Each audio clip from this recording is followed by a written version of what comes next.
Good morning বন্ধুরা।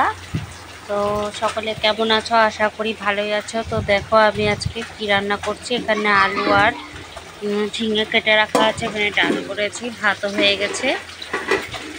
তারপরে তোমার এদিকে মাছ হবে আজকে, ওই জন্য মাছ ভাজা। আর এদিকে পেঁয়াজ কেটে রেখেছি, এই যে মাছ, আজকে রুই মাছ আনা হয়েছে। আর ডাল এদিকে রেডি করে রাখা আছে।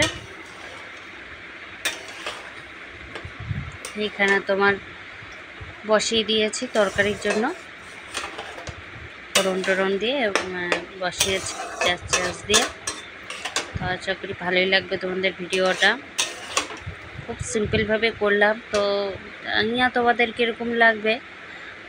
যদি ভালো লাগে তো একটু লাইক কমেন্ট করে দিও, যদি ভালো লেগে থাকে আমার ওরা রান্নাটা।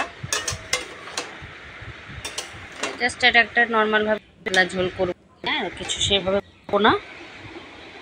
যেহেতু মেয়ে আছে ছোট, ওই জন্য ওর জন্য অল্প করে ডাল করেছে। এই যে মাছ ভাজাটা এখানে।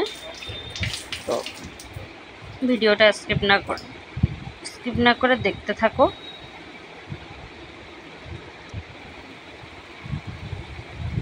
আশা করি ভালোই লাগবে। এই যে দেখো আলুটা আমার কষানো হয়ে গেছে, আর একটু নেড়ে চেড়ে নিব, তারপরে মধ্যে জল দেওয়া হবে। আলুটা না ভালো করে কষালে ভালোই লাগবে না। এর মধ্যে আছে তোমার ঝিঙাও আছে, ওটা আমের সঙ্গে পেঁয়াজ টেয়াজ দিয়ে, তো আমি মাছের করা হচ্ছে যেহেতু, ওই জন্য পেঁয়াজ টেয়াজ দিয়েছি। নিরামিষভাবে করলে পরে তো আর নিরামিষ তরকারি করলে আর আমিষ পেঁয়াজ টেয়াজ দিতাম না আমি।